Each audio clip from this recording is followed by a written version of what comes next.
En el episodio de hoy hablaremos sobre finanzas para emigrantes y duelos migratorios, en donde compartiremos un poco de la experiencia migratoria de nuestro invitado y cómo impactó tanto su vida personal como financiera.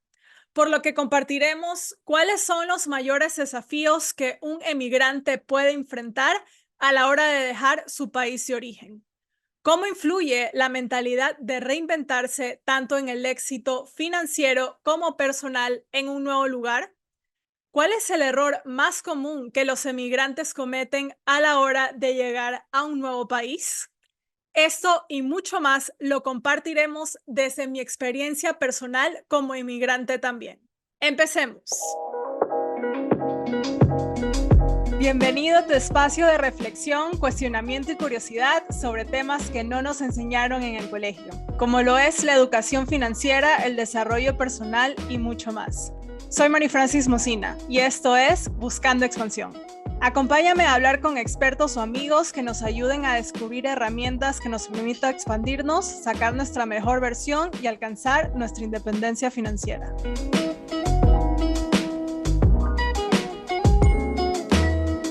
Hola chicos, ¿cómo están? Bienvenidos a otro episodio de Buscando Expansión. Gracias por estar aquí. Otro miércoles tratando de expandir nuevas ideas en este nuevo año.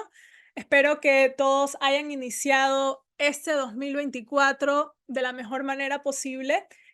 Y justamente el día de hoy estoy emocionada, un poco nostálgica y 100% identificada con el tema que vamos a conversar el día de hoy, porque para los que no me conocen, yo provengo de una familia de migrantes. Toda mi familia, desde mis abuelos, son provenientes de Yugoslavia, que hoy en día es el país de Eslovenia.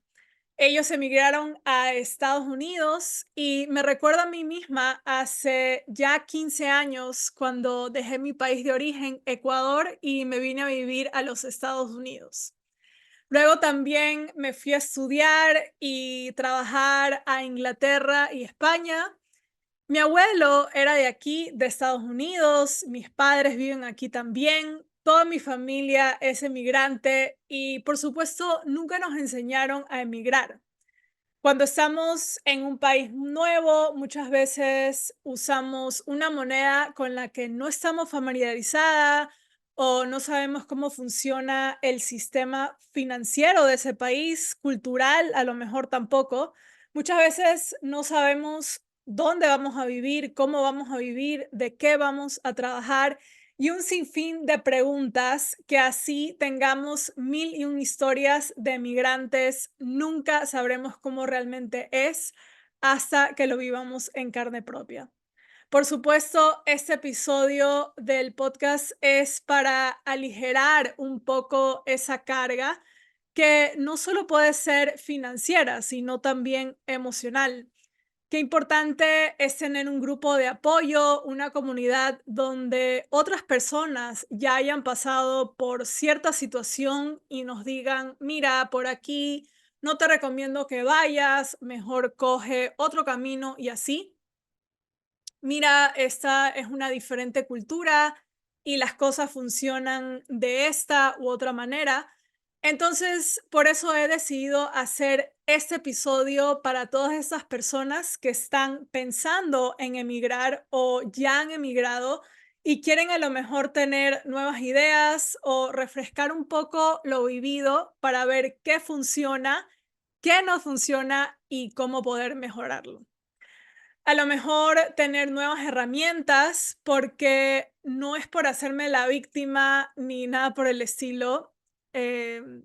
Ya pasó y ya no fui esa persona, pero yo personalmente no tuve ninguna red de apoyo, nunca investigué nada. Era prácticamente una niña, tenía 20 años. Y en ese tiempo me acuerdo que ni siquiera estaban las redes sociales desarrolladas como ahora. Solo había Facebook y High Five en ese tiempo en Estados Unidos. Aquí en Estados Unidos me acuerdo que se llamaba MySpace. Qué retro esto. Creo que en este tiempo ya ha muerto, nadie entra ahí. pero también el Internet no estaba para nada desarrollado, no existía el WhatsApp, que ahora tenemos mensajería instantánea. Tampoco se hablaba mucho de salud mental, peor salud mental para inmigrantes. Y tampoco se hablaba de estas comunidades de migrantes que se pueden formar en el extranjero. Me acuerdo que mandar un mensaje de texto a Ecuador, o sea, de aquí de Estados Unidos a Ecuador, costaba 25 centavos cada mensaje. Y se hacían videollamadas, bueno, se podían hacer llamadas y también videollamadas por Skype. Era todo un mundo diferente. Entonces, es por eso que el día de hoy he invitado a Jack Viamonte. Él es cubano, pero reside en España. Es abogado y asesor de emprendedores en toda esta área legal. También tiene un podcast llamado Migramos, donde entrevista a emigrantes con sus diferentes historias de reinvención y éxito. Hola Jack, ¿cómo estás? Hola Marí, bueno, qué emocionante escucharte, ¿no? Es decir, toda esta introducción me ha revivido muchísimos recuerdos y muchísimas cuestiones que me han ido acompañando a lo largo de mis últimos años, ¿no?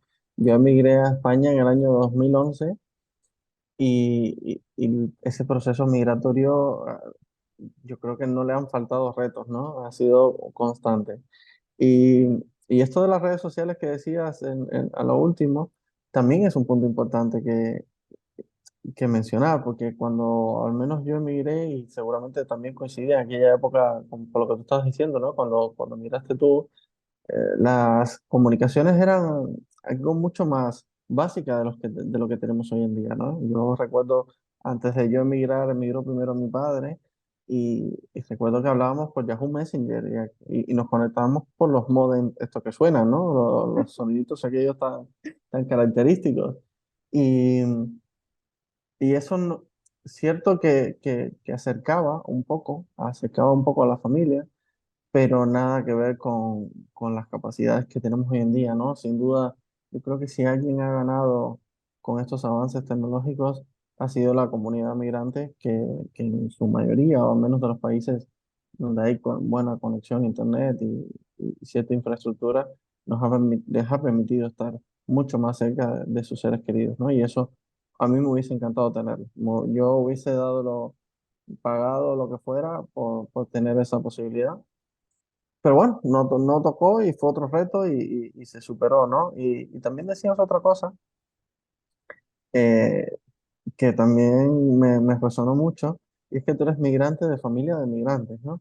Así Y, es. y también yo creo que como muchos, ¿no? Como muchos otros, a mí me pasa lo mismo. Yo nací en Cuba por una circunstancia, ¿no? Yo nací en Cuba porque varios españoles muchísimos años atrás, de distintas partes y regiones de España. Sabes que España es un país plurinacional, decimos aquí, ¿no? Cada región con su idiosincrasia, incluso en ocasiones con su lengua, decidieron ir a Cuba en busca de una vida mejor, ¿no? Como todos los migrantes. Entonces, allá fueron asturianos, aragoneses, catalanes, canarios, vascos, gallegos, y por mezclas de la vida, ¿no? Se fueron conociendo entre sí, y de ahí, tanto por la rama de mi padre como por la rama de mi madre, se fueron creando descendencia hasta que todo se materializó en, bueno, en esta persona que está aquí hoy contigo, que es, muchas veces yo le digo a los españoles, ¿no? Yo posiblemente sea más español que ustedes, porque yo soy la representación de la mezcla de todos los españoles, ¿no? De muchas regiones.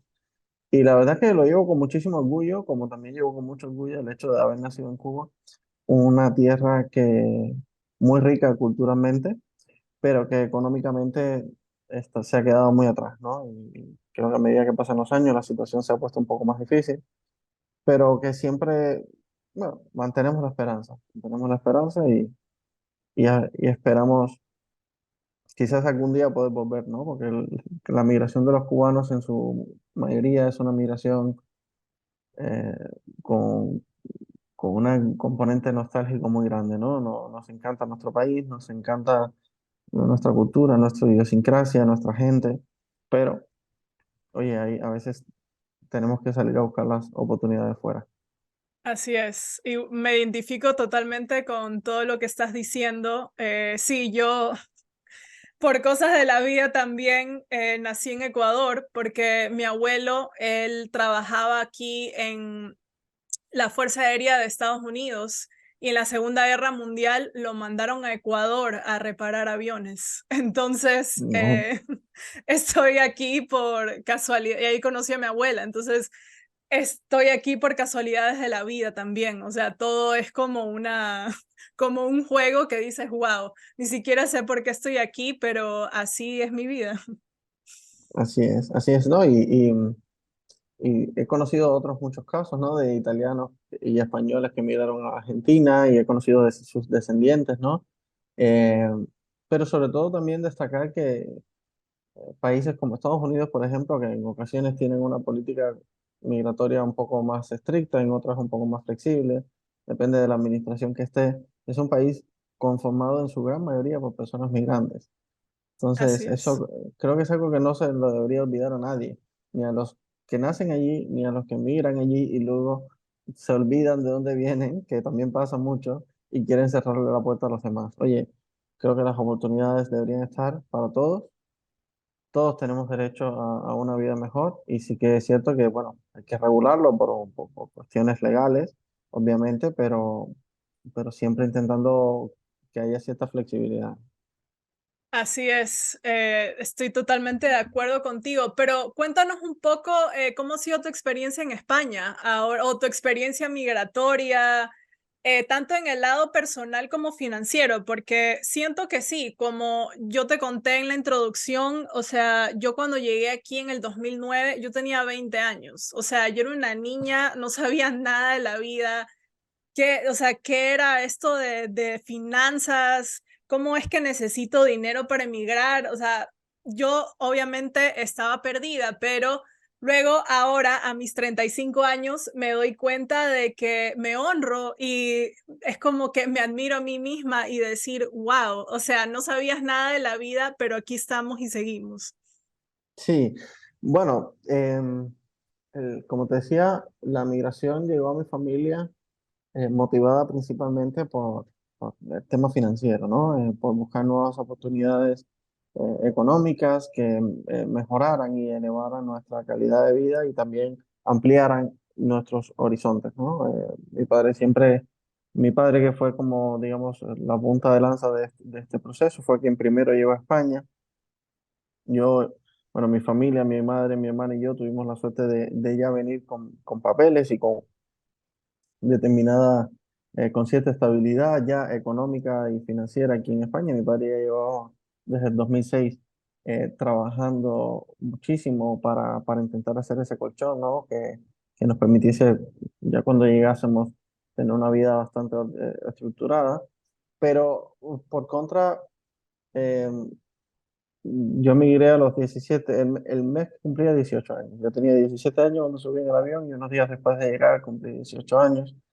Eh, y lo que sí no puedo dejar de comentar es que la migración tuvo un coste personal muy grande para mi familia, ¿no? Al final esa distancia de mi padre con mi hermana, mi madre y yo, eh, al pasar de los años, pues fue también dejando una herida, ¿no? Por la propia distancia, a pesar de que él intentaba estar presente lo máximo posible.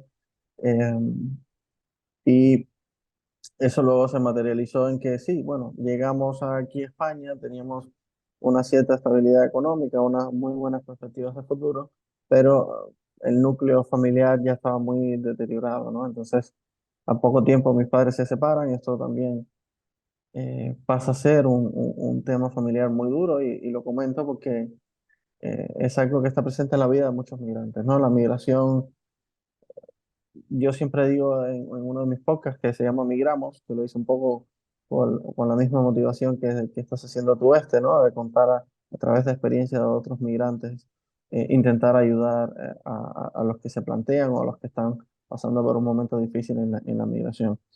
Eh, yo siempre digo en Migramos que emigrar es un folio en blanco, ¿no? Para muchas cosas. Puedes prácticamente redefinir quién eres, ¿no? Dedicarte a otra cosa o a lo mismo si te encantaba, o buscar nuevos círculos de amistades, buscar nuevos hobbies, hacer una vida prácticamente distinta. Es decir, llegas a un lugar donde realmente puedes que tengas algún amigo, algún familiar que ya esté, pero la mayoría de personas no te conocen, no saben quién eres, no estudiaron contigo en el colegio, no fueron contigo no sé, no eran de tu barrio, O no conocen a ¿no? tu Que familia, porque la no conocen a tu típica, familia. o en Latinoamérica, es que ella es hija de ni sé quién, y este es tío de ni sé cuánto, y él es primo de ni Claro, sé quién. claro, y eso que tiene en algunos sentidos cosas positivas, ¿no? Porque esa sensación de comunidad también hay determinadas sociedades donde eso pesa mucho, ¿no? Ese que dirán del barrio, de la gente que te conoce, etcétera, ¿no? Entonces hay muchas personas que se sienten liberadas cuando emigran, ¿no? Entonces te decía, yo en mi caso tuve un gran coste a nivel personal y familiar. Esto nos ha costado muchísimos años irnos recomponiendo poco a poco, porque al final a veces las heridas emocionales, muchas ocasiones cuestan más recuperarse, ¿no? Que las financieras, ¿no? Por vincular los temas. Pero hemos tenido la suerte de que, como te decía, emigramos con una cierta estabilidad económica, con papeles, que es muy importante aquí también en Europa, en España. Y tanto mi madre como mi padre tenían una buena profesión, tienen una buena profesión.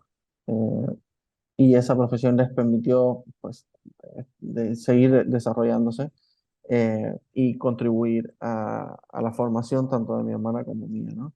Entonces, en los primeros años, nosotros siempre hemos tenido una vida, digamos, estándar en términos de calidad de vida, ¿no? Siempre hemos tenido nuestras vacaciones, lo normal, sin grandes lujos, porque, como comentábamos antes en la introducción, en mi opinión, España es un país con un sistema que, bueno, lo que fomenta, ¿no? Es que tú tengas una vida eh, con con todas las garantías, es decir, con una casa, con sanidad, con educación pública, etcétera, pero a cambio, eh, aquí no es muy común ver grandes sueldos, ¿no? Dependiendo de las profesiones, quizás, y a determinado nivel, pero aún así, mientras más ganas, más el Estado te quita, ¿no? Por decirlo de alguna forma, para destinarlo a esa parte social, ¿no?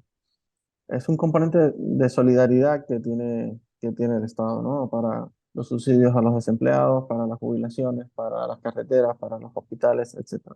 Entonces, en España las personas no tienen grandes sueldos en su mayoría, 90 y pico por ciento alto de la población gana menos de 2.500 euros, pero a cambio tienen una vida con, digamos, una estabilidad que si vienes de otros países, se te puede presentar como muy atractivo, ¿no? Porque ya tienes bastantes días de vacaciones, tienes un horario que en la mayoría de los casos se respeta mucho, entonces se fomenta y se busca potenciar el equilibrio de la vida personal y familiar.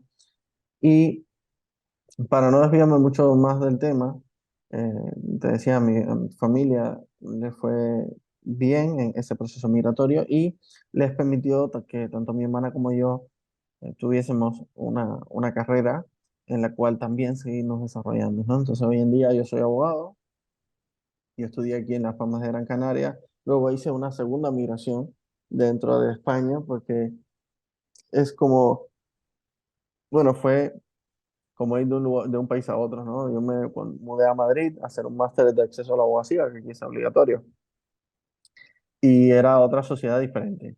En Canarias tienen unas cualidades, la vida va un poco más despacio, ¿no?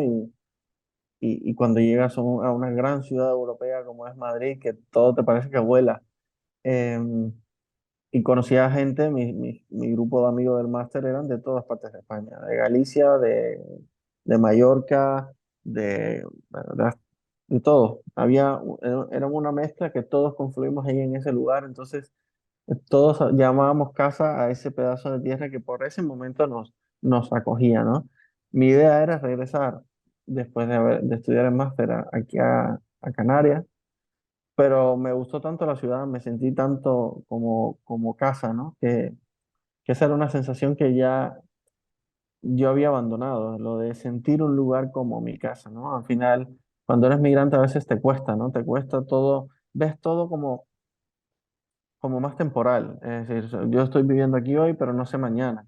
Así Y, es. y recuerdo que en unas vacaciones pasamos por Madrid y esa sensación, dije, me siento bien aquí. Entonces dije, algún día hay que revivir aquí, ¿no? Yo pensaba que eso me iba a pasar con Barcelona no me pasó con Madrid. Entonces, cuando ya terminé la carrera, le insistí muchísimo a mis padres porque estaban muy reticentes, porque económicamente también era un esfuerzo, ¿no? Que yo me fuese a estudiar fuera de Canarias. Eh, pero al final accedieron. Sobre todo mi padre me apoyó muchísimo. Mi madre estaba más apegada a mí emocionalmente y le costaba mucho que me fuera, pero bueno, al final sobrevivimos todos y, y nunca volví. Nunca volví, me quedé en Madrid. Eh, los inicios fueron financieramente muy complicados porque, claro, te decía, mi familia tenía una estructura económica sólida, pero tampoco nos permitíamos grandes lujos, ¿no? Entonces, yo tenía un presupuesto, esa fue la forma que decidimos que podíamos hacer ese emprendimiento mío, ¿no? Esa aventura de irme yo a estudiar a Madrid. Nosotros, el cálculo que sacamos fue, bueno, el máster dura un año y medio, eh, el precio medio en aquel entonces, no sé hoy, porque todo ha subido mucho, de una habitación estaba entre los 200 y 300 euros en un piso compartido y con 50 100 euros me daba para pagar la comida que iba a comer durante el mes, dependiendo pero por ahí estaba, sobre los 100 euros. Entonces sacamos ese cálculo, dijimos, bueno, necesitas para vivir 350 euros al mes. Mi padre fue al banco, pidió un préstamo 8.000 y pico de euros, creo que eran. El banco se lo dio y me dijo, aquí tienes tus 8.000 y pico de euros, tú los gestionas. Si te quedas sin dinero, te... ¿Sabes? Si te quedas sin dinero es tu problema, eh, pero creo que si te administras bien, te puede durar. Y yo así lo hice, es decir, yo empecé compartiendo piso con una tía, bueno, sí, una tía lejana que vivía allí en Madrid, pagando 250 euros y el resto se lo daba a ella para otros gastos de alimentación, etcétera, ¿no? Y cuando pude conseguir, que no es tarea fácil, un piso compartido ya dentro del centro de Madrid y con un ambiente más de estudiantes, etcétera, también fue un hito para mí, ¿no? Ya ahí fue donde empecé a vivir realmente eh, la aventura. Y, y bueno, me adapté a la economía que tenía en ese momento. Recuerdo que mis amigos, que muchos de ellos venían de familias de aquí, de España, y de buena posición económica. Nos íbamos de fiestas y ellos obviamente no escatimaban en nada, se comían a lo mejor hamburguesas o se tomaban tres copas o no sé qué, no sé cuánto. Y yo decía, bueno, la hamburguesa más económica, una copita, tal, y yo así me iba administrando. No dejé de hacer nunca un plan, simplemente lo adecué a las posibilidades que yo tenía en ese momento. Porque eso es algo súper importante en el tema financiero. Es decir, muchas veces los problemas vienen cuando uno no es consciente de su situación y por algún motivo quieres vivir por encima de tus posibilidades, ¿no? Como se le dice aquí en España. Oye, no quiere decir que yo de vez en cuando no me diese algún lujo, seguro lo hacía, obviamente, ¿no? Pero vivía muy consciente porque de eso dependía que esa aventura mía, que esa nueva migración fuese bien. Eh, y así fue. Yo terminé el máster del acceso a la abogacía y me quedé ahí en España porque a través de un familiar, de esta tía mía, me, me enteré de una oferta de empleo que había salido allí en donde ella trabajaba y yo me puse a trabajar de transfer. Transfer son esas furgonetas, esas vans que te llevan, que cuando tú dejas tu coche en un parking te llevan al aeropuerto, ¿no? Ah, un Entonces, shuttle. Sí. sí, un shuttle. Y, y yo entre semana estaba terminando mi máster y los fines de semana trabajaba 24 horas, 12 horas un día y 12 horas el otro. Era agotador, pero me encantaba en mi chata. Y así fui ya teniendo más autonomía, porque lo que hice fue, me quedaba un dinero de préstamo de mi padre, pero ya yo empecé a ingresar un salario de como 700 euros era. Claro. Entonces, Entonces yo ibas me fui poco a poco, poco a porque poco. creo que eso también nos pasa a la hora de emigrar, que tú ves otras personas que ya tienen su lugar establecido, su casa, el trabajo y más que nada sí, también creo que algo importante es si tienes la posibilidad antes de emigrar también, yo lo que recomendaría es tener un colchón de emergencia o algo, o sea, algo donde tú te puedas sostener cuando, por ejemplo, si ya conseguiste un trabajo o estás buscando un piso, como le dicen en España, o nosotros un departamento, tener como ese colchón económico de es como no estar en apuros, de que, porque muchas veces te piden depósito y es como que, y No ahora siempre. siempre te piden, entonces es como que, ¿de dónde voy a sacar ese dinero? Y todavía no tengo un trabajo fijo, entonces como para tener un poco de paz mental, yo sí recomendaría ahorrar un poquito de dinero antes de emigrar. Sí, no, y mira, por dar algunos datos, pues si es de utilidad a la audiencia. Por ejemplo, en las habitaciones compartidas te suelen pedir un mes. Puede que alguna te pida más, ¿no? Pero ya tú tienes que contar con que tienes que multiplicar tu presupuesto por dos, es decir, la mensualidad de ese mes más la que tienes que dejar de fianza. Entonces, oye, en Madrid eso pueden ser 1.000 euros, por ejemplo, ¿no? Eh, Siempre es recomendable tener para 3 meses mínimo, es decir, una seguridad y una tranquilidad de 3 meses mínimo. Pero si te vas a alquilar porque vienes con familia o porque quieres alquilar un piso solo o lo que sea, y ahí la cosa se puede poner un poco más seria porque es mes en curso más mes de fianza más, bueno, antes mes de agencia, pero creo que eso lo han quitado con la última ley. Así que mira, mejor para migrantes. Pero a veces los caseros, los propietarios de los inmuebles, si ven que eres migrante o tal, te pueden pedir 2 o 3 meses. No quiero decir que eso sea totalmente legal, pero lo hacen. Y al final, si tú no se los das, viene otro que se los puede proporcionar y a ese es el que le dan en piso, ¿no? No, sí, Entonces, aquí en Estados Unidos es más o menos igual, porque como recién eres migrante, ellos te ven el crédito, o sea, cuánto los bancos confían en ti. Obviamente, como eres nuevo aquí, no tienes ese récord, entonces por eso te piden, también te piden 3 meses de anticipación del sí, a mí siempre me ha depósito. parecido, siempre me ha parecido curioso cómo funciona eso allí en Estados Unidos, del crédito y hacer crédito y no sé qué.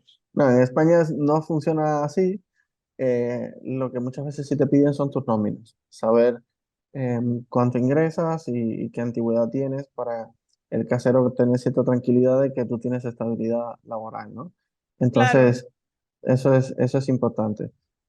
A ver, Mari, a veces las personas emigran en circunstancias que no son claro, sí. las más óptimas, ¿no? Eso, yo soy perfectamente consciente de eso. He tenido amigos oye, lo han hecho. eh, pero la idea, la recomendación es siempre que puedas, por lo menos trae lo más posible, ¿no? Ahorrado.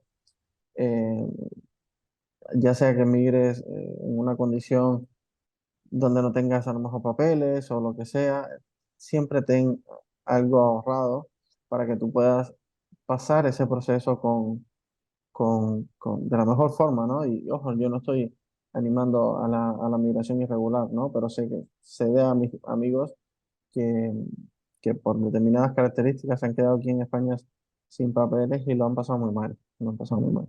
Entonces, a ese tipo de personas les hablo porque creo que en tu episodio de por qué así hace podcast contabas una ocasión que te quedaste sin dinero y imagino que haya sido muy desesperante, ¿no? Eh, así hay muchas personas y al final se trata de intentar evitar verse en esa posición. Exacto. Sí, conozco muchas historias también de personas que de la noche a la mañana tienen que emigrar sin nada ahorrado y en ese caso, sí, también otro componente creo que es la paciencia, de, como te decía, que como estabas contando tu historia, de ir poquito a poquito. O sea, primero como el cuarto compartido, luego algo más grande, ya me consigo un trabajo mejor, pero siempre estando consciente de que se escala poquito a poquito y tener mucha paciencia. Sí, y muchas veces uno tiene que dar un paso atrás o al costado, ¿no? Para Sí. reorientar un poco, porque antes te comentaba, bueno, empecé trabajando en este transfer, en lo que terminaba el máster, luego a través de un amigo me entero que en el Banco Santander habían vacantes para entrar a trabajar de soporte informático, y ojo, he dicho que soy abogado, no soy informático, pero se me da bien y me gusta y dije, bueno, me presento al examen, ¿por qué no? ¿No? O me presento a la candidatura. Y con muchísima humildad fui a casa de mi amigo, me estudié todo lo que había que podría salir en ese examen, ¿no? Porque te hacían una serie de preguntas técnicas, me preparé con él y tal, y, y lo pasé y estuve trabajando como 5 o 6 meses dentro del Banco Santander de soporte informático, donde tenía eh, ya un sueldo un poco mejor, pasé de ganar 700 euros a 1.200 con dos pagas extras, eso serían unos 20 y pico mil al año. Y, y estaba muy bien, tenía un horario muy cómodo, el sueldo no era muy alto, no es decir, no era alto, pero es un sueldo que en España, si te organizas bien, te da para por lo menos no tener sobresaltos, ¿no? Yo posteriormente paso a trabajar en un despacho de abogados a los 5 o 6 meses, donde en un inicio ganaba un poco menos que en el Banco Santander, pero el sueldo tampoco variaba mucho, porque lo que decía era, las pagas extras es, no sé si allá en Estados Unidos cómo funcione, o si lo tengan todos los trabajos, pero aquí los trabajos en los que tiene pagas extras, que en verano y en Navidad te dan como otro sueldo extra, ¿no? Entonces, es como que ese mes cobras doble. Eh, No, aquí, como aquí generalmente te pagan por horas, se llama overtime, que es por ejemplo, aquí en California legalmente es $15 la hora que te pagan.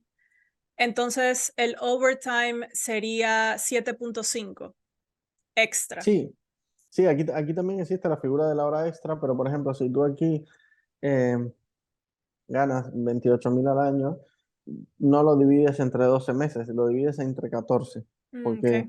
como están esas dos pagas extra, entonces tú ganas, por ejemplo, no sé, 1.500, pero hay un mes donde ganas 1.500 más otros 1.500, suele ser la misma cantidad de tu salario, que es como si fuese un plus, pero realmente está en tu salario anual, lo que pasa es que te lo prorratean a esos dos momentos temporales del año, ¿no? Entonces, hay muchas personas que se lo toman como eh, la paga para las vacaciones, ¿no? Entonces, como hay una en verano, pues tú dices, pues cojo el dinero de la paga extra y me pago las vacaciones. Y en Navidad, pues cojo el dinero de la paga extra y me compro los regalos para la familia, así. Entonces, eso es contraproducente, porque si muchas personas no ahorran mes a mes, porque como confían en que saben que les va a llegar esa paga extra, pues ya con ese dinero cogen y lo administran.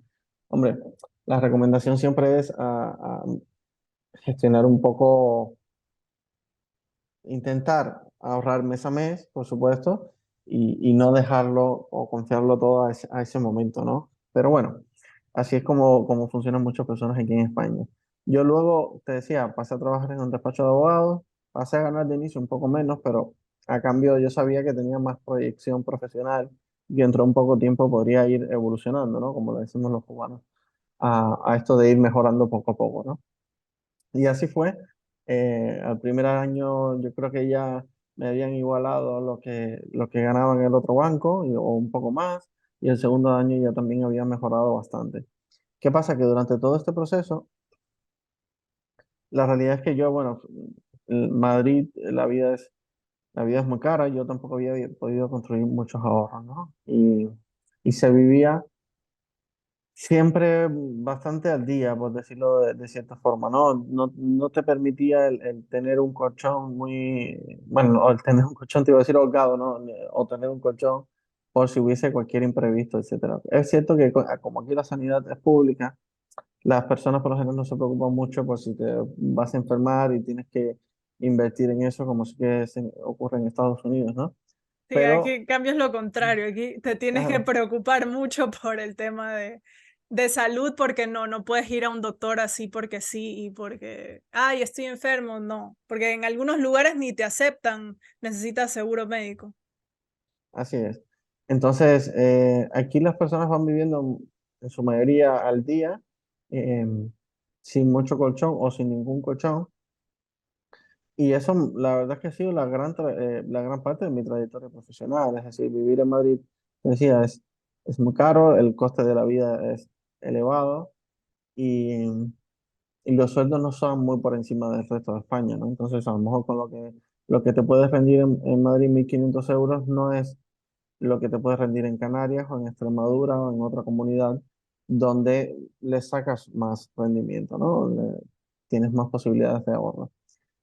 Pero, bueno, poco a poco yo me he ido también formando, ¿no? Y a la par he ido trabajando mi marca personal, he ido trabajando mis soft skills. Y durante la pandemia, que yo estaba en ese despacho, aprovechaba ese tiempo que gané del commute, ¿no? De ir a trabajar y regresar para empezar a hacer otros proyectos que me tributasen a mí, ¿no? A mi beneficio. Así empecé con los podcasts, ¿no? Con Haz algo con esto, con Migramos, con Siete lunes, siete miedos. Y estos podcasts me sirvieron no solo para mejorar mis habilidades de comunicación, mis habilidades sociales en general, ¿no?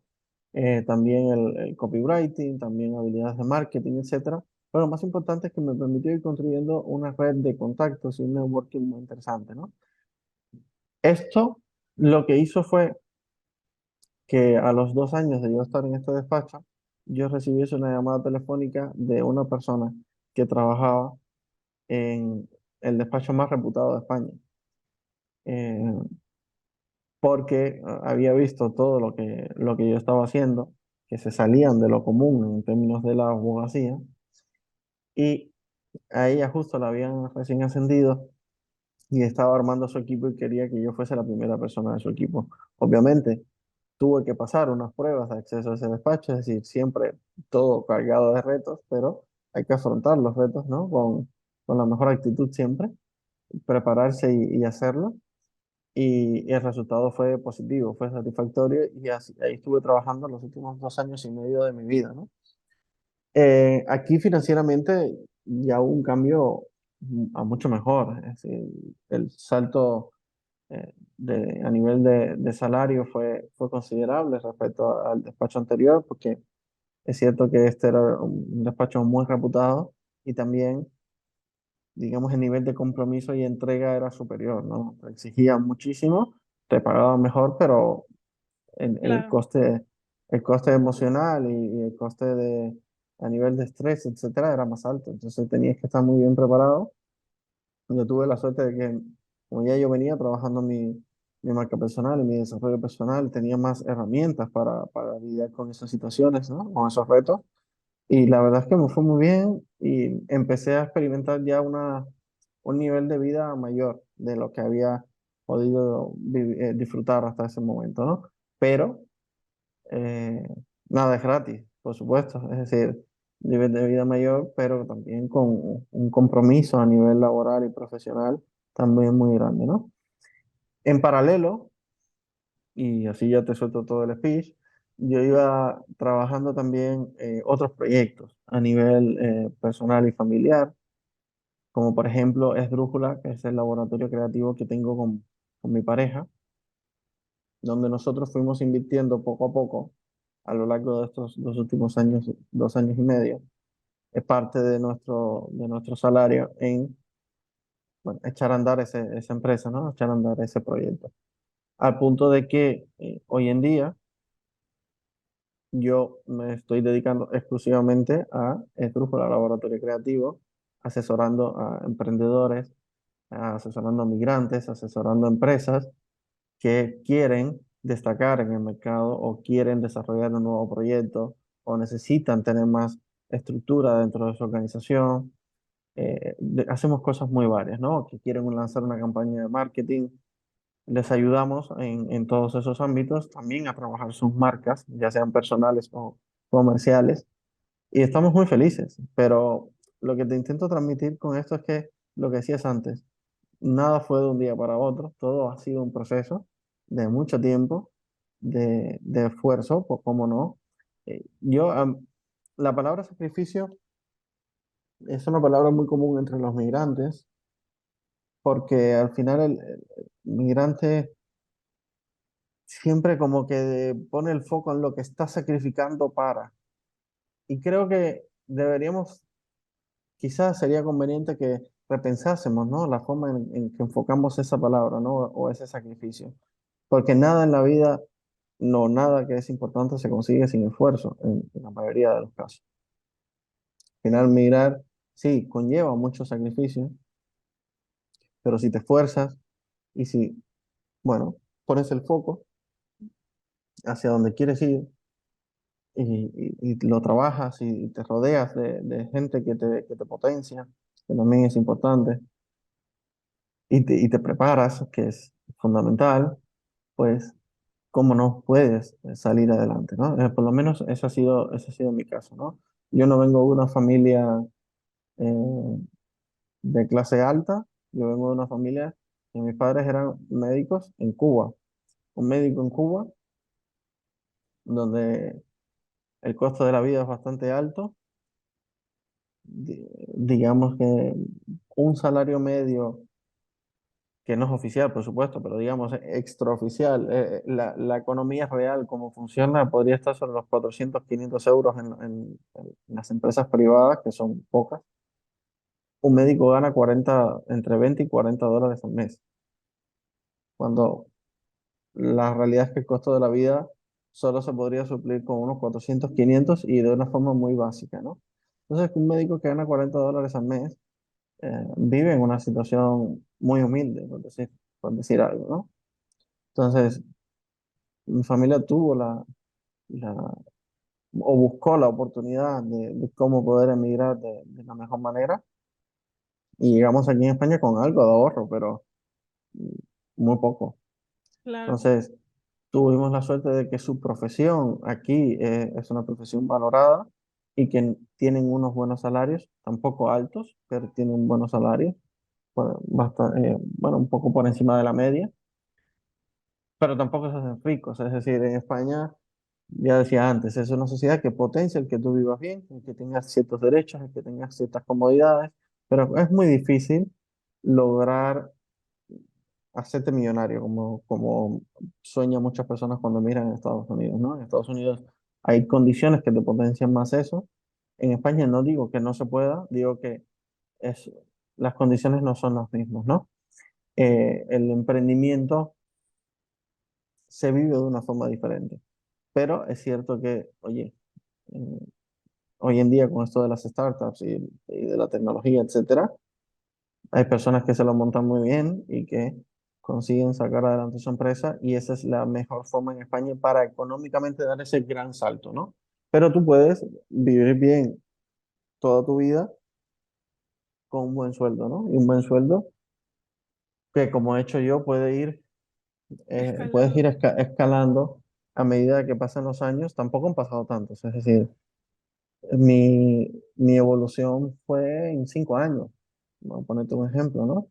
Yo llegué a España en el 2016, 17, 18, 19, 20 y 21. Es decir, en el 2021 ya yo estaba en ese gran despacho, ¿no? Pero claro, no son 5 años, quiero decir, acomodados. Son 5 años pensando en cómo puedo hacer para mejorar las condiciones de vida mías y de mi familia.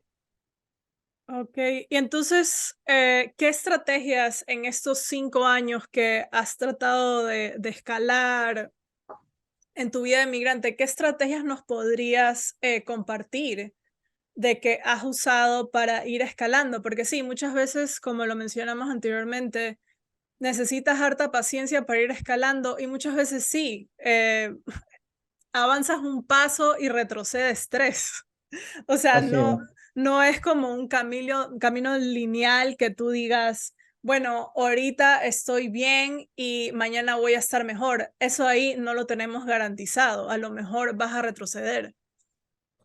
Mira, yo te voy decir principalmente dos estrategias. La primera fue nunca gastar más de lo que yo ingresaba, ¿no? Al final, eh, eso es un riesgo muy grande que, que si te sale mal, hombre, te las puedes ver muy negras, ¿no? O yo he tenido el caso de que si en algún momento he necesitado acudir a la familia, he podido, pero muchas personas no tienen esa puerta abierta, ¿no?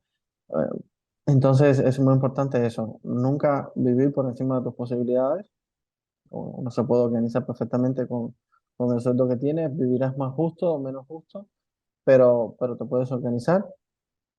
Y la otra, a nivel profesional, para poder ir escalando, mi mayor consejo es que se diferencien, que hagan por diferenciarse. Porque yo tuve un gran mentor que hoy le tengo muchísimo aprecio y a cada rato nos vemos, que en una clase de un máster que hice en Derecho Digital y Nuevas Tecnologías, él nos preguntaba a todos que en qué éramos diferentes, si todos teníamos el grado en Derecho, el máster en Derecho, sabíamos inglés y estábamos haciendo ese máster en Derecho Digital, ¿no? Entonces, esa pregunta de en qué eres diferente, yo creo que todos nos la debemos hacer para intentar potenciar aquellos talentos innatos que tenemos, ¿no? Si te damos a la comunicación, oye, potencia la comunicación, escribe, haz un blog, escribe en LinkedIn, que las personas te vean. Intenta aplicar a los procesos de selección de una forma más diferenciadora, ¿no? Porque mira, este despacho que te decía, yo tuve que mandar una carta de presentación y yo en vez de hacer una carta de presentación, lo que hice fue un vídeo de presentación. Un vídeo de presentación donde me puse mi mejor traje y les expliqué con la emoción que me generaba esa oportunidad, el por qué yo era la persona correcta, ¿no? Para poder pasar ese filtro.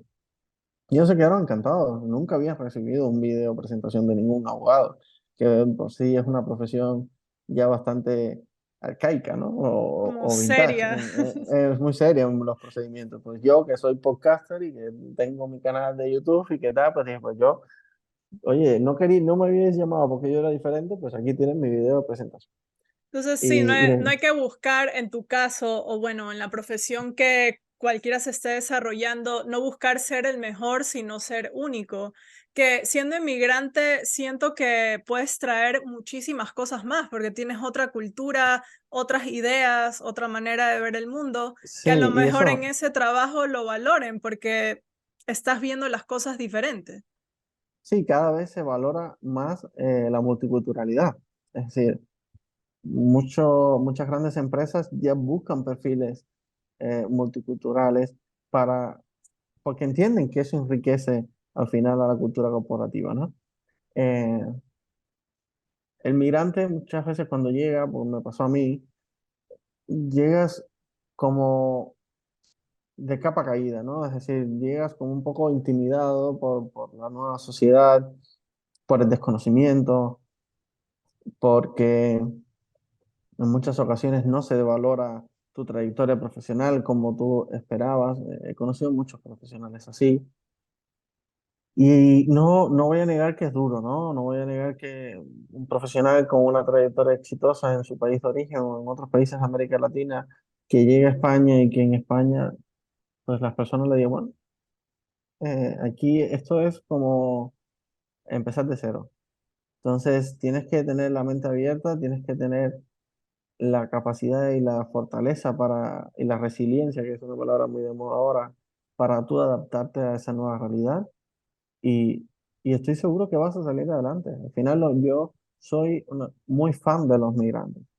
Una persona normal en España, por ejemplo, tiene una vida bastante con otros retos, ¿eh? Es decir, pero tiene una vida bastante lineal, bastante predecible, etcétera. Nosotros somos Nosotros ya tenemos un plus y es la capacidad de haber tenido que enfrentarnos a estos grandes cambios en nuestra vida, a estos grandes retos, ¿no? A una sociedad, integrarnos en una sociedad diferente. Al final, por ejemplo, los que venimos de países latinoamericanos, venimos de una cultura mucho más social, por decirlo de alguna forma, mucho más sociable, ¿no? Venimos en comunidad, nos conocemos todos, enseguida hacemos amigos, enseguida conoces personas, parejas, etcétera. Aquí los ritmos y las personas son de otra forma. Así es. Eso a mi yo adolescente le generó un gran impacto, ¿no? Porque me costó mucho entender eh, cómo introducirme, ¿no? Pero bueno, mi padre siempre me decía algo que con el tiempo fui apreciando el valor de sus palabras y él me decía siempre, en tu individualidad, en tus particularidades, está tu gran potencial. Entonces, no rechaces eso por integrarte, sino abrázalo, abraza tus diferencias, porque eso es lo que te va a hacer a ti especial y único. ¿Tú crees que esa es la lección más valiosa que has aprendido? Porque sí, siento que eso es algo que como inmigrantes tenemos también, es pasar ese duelo migratorio que dejas tu familia, dejas tus amigos en tu país de origen y luego puedes llegar a países donde no seas recibido de la manera que tú como esperas, porque sí, tienen otra cultura. Como tú mismo lo dijiste, en Latinoamérica somos más de colectivismo, o sea, todo hacemos en grupo. En cambio, en muchos países desarrollados es más como individualismo, todo hacen por separado. Así es, sí, yo creo que ese ha sido el gran aprendizaje, ¿no? Obviamente, uno tiene que tener sentido común y saber que tú estás llegando nuevo a un lugar que ya tiene su estructura montada. Es decir, esto funciona contigo y sin ti. Tú eres una persona nueva que está llegando a este lugar donde nadie te debe nada y donde nadie te va a regalar nada. Pero, aunque hay excepciones, por supuesto, porque desgraciadamente malas personas hay en todas partes, por lo general nadie te cierra las puertas. Entonces, lo que quiero decir es, porque yo recuerdo y yo eso lo sufrí mucho, ¿no? Ese yo adolescente que decía, joder, si yo venía de tener todos los días quedar con mis amigos, tener varios grupos, etcétera, a un lugar donde cada persona ya tenía su grupo de amigos y que era muy difícil integrarse en ese grupo de amigos, ¿no?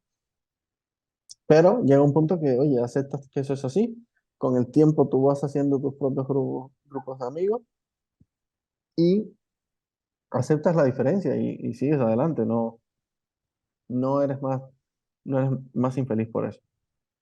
Así es. ¿Y qué consejo le podrías dar a una persona que esté pasando por esto? Porque siento que sí, a la hora de emigrar también como que te puedes sentir muy solo, a pesar de estar con tu familia. Muchas veces sí, mucha gente tiene la suerte de estar con su familia, su papá, su mamá, hermanos, pero aún así como que se siente soledad, porque, no sé, dependiendo del país, a lo mejor como estábamos conversando, no ha sido como bien recibido. Entonces, y humanamente, no importa dónde seas, somos seres sociales. O sea, necesitamos intercambiar ideas, palabras con otras personas. Entonces, ¿tú qué consejo le darías a esa persona que a lo mejor sí está con familiares, pero aún así siente soledad? Bueno, aquí yo esto que voy a dar es fruto de ya mis años de experiencia, ¿no? Yo he entendido que aquí las personas se juntan mucho por grupos cuando hacen actividades, es decir, por hobbies. Entonces, es una muy buena forma de conocer gente o meterte en un grupo de cinéfilos en Facebook o en Instagram o lo que sea, que hacen quedadas para ir a ver determinadas películas, etcétera. Eso, si te gusta el cine, mira, oye, esa es una oportunidad. Si te gusta bailar, apúntate en grupos de baile, en escuelas de bailes, etcétera, así conocerás mucha gente. Si quieres practicar tu inglés, por ejemplo, hay grupos de personas que se reúnen en cafeterías de Madrid, etcétera, para hablar inglés. Y vas conociendo a personas y vas ampliando tu grupo de amistades, ¿no? Porque estoy seguro que a lo mejor, oye, obviamente no con todos, pero irán surgiendo esas conexiones e irás conociendo a personas interesantes que se vayan integrando a tu vida, ¿no? Eso es un consejo que me hubiese gustado a mí que me dieran, ¿no? Oye, haz cosas y estarás haciendo por ti y estarás conociendo a personas súper interesantes que a lo mejor ni te esperabas, ¿no? Entonces, es una muy bonita forma de irte integrando en esta sociedad. Claro, porque sí, generalmente sí, estamos pasando por ese duelo migratorio y Y nos encerramos muchas veces sí. en nuestra propia tristeza, ¿no? Exacto, entonces sí, es importante ver también qué posibilidades nuevas tenemos. A lo mejor al estar encerrado en tu tristeza, no estás viendo todas las posibilidades que hay para ti en este nuevo lugar.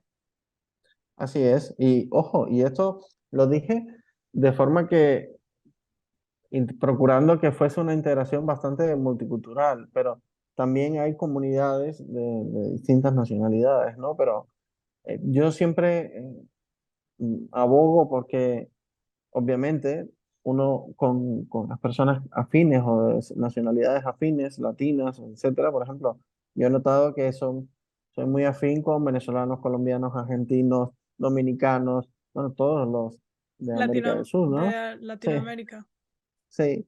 Y, pero eso no quita que también yo me preocupe por conocer e integrarme en- con personas de aquí o de otras nacionalidades que también residen aquí, ¿no?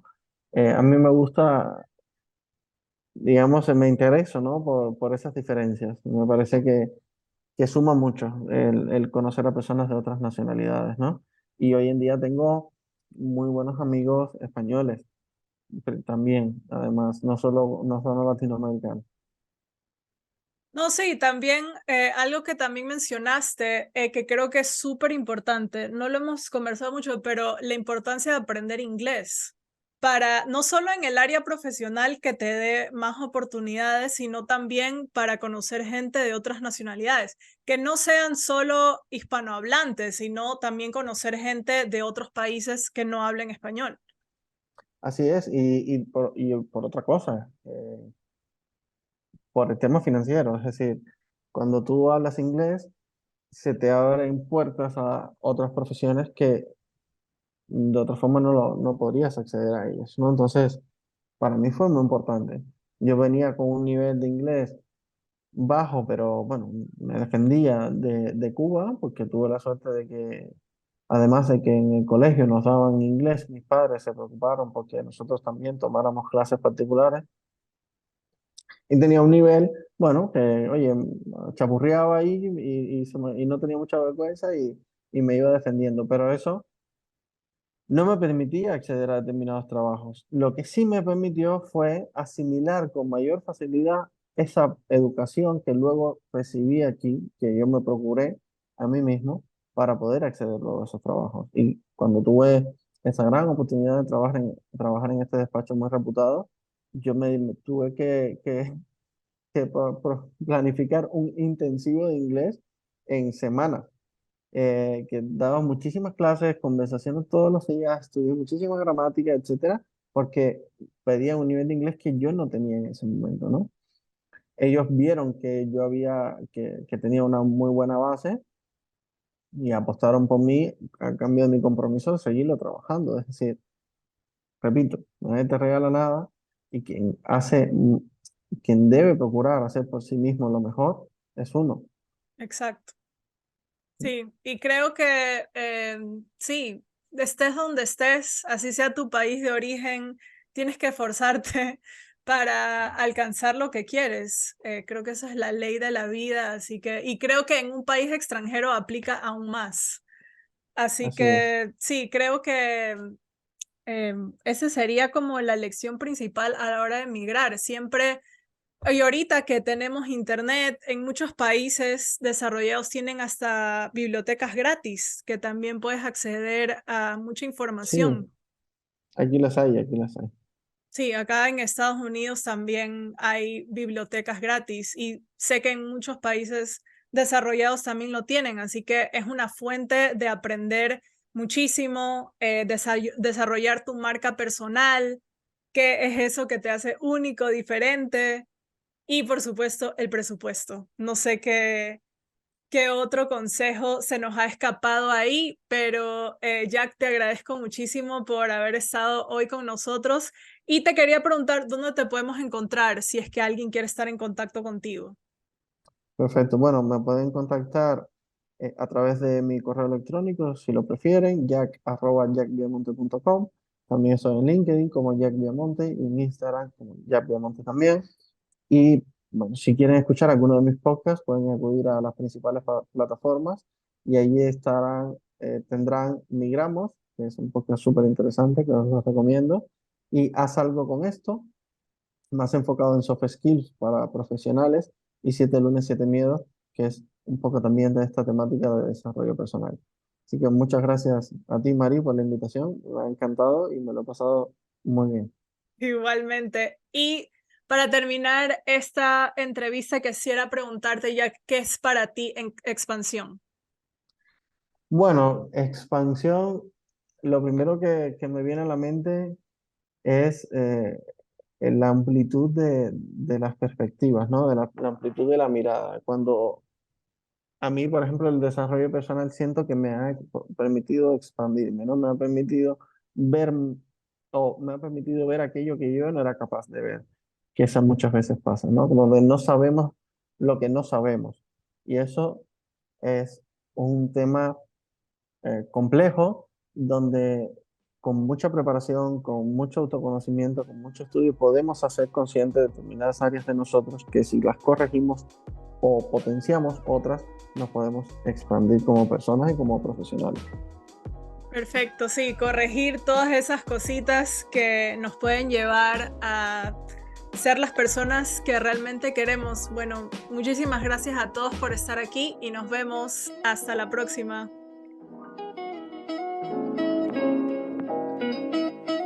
Bueno chicos, espero que la historia de Jack y un poquito la mía también les haya inspirado si tienen el deseo de emigrar o si ya has emigrado, que este episodio haya sido una inspiración externa y hayas encontrado inspiración interna.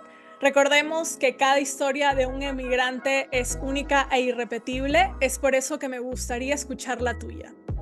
Por eso esta semana no es pregunta, sino que también me compartan historias en el extranjero. Yo tengo miles, pero te las cuento por interno porque, ya sabes, aquí sería un episodio eterno. Pero me puedes responder en mis redes sociales como Instagram, TikTok, YouTube, LinkedIn o X, más conocida como Twitter, que es donde estoy más activa actualmente, como It's Marie Francis. También, como lo he mencionado anteriormente, estoy abriendo mi primera tienda online en Ecuador, dándole un pequeño gusto a mi niña interior, donde tenemos productos de tus personajes favoritos, de Disney, Hello Kitty, Mario Bros. O de los artistas del momento como Taylor Swift y Ariana Grande. El Instagram de la tienda es MF Courier Services. Y bueno, esto ha sido todo por el día de hoy. No te olvides de compartir este episodio con que empieces, que lo necesite y así poderse expandir. Nos vemos, hasta la próxima.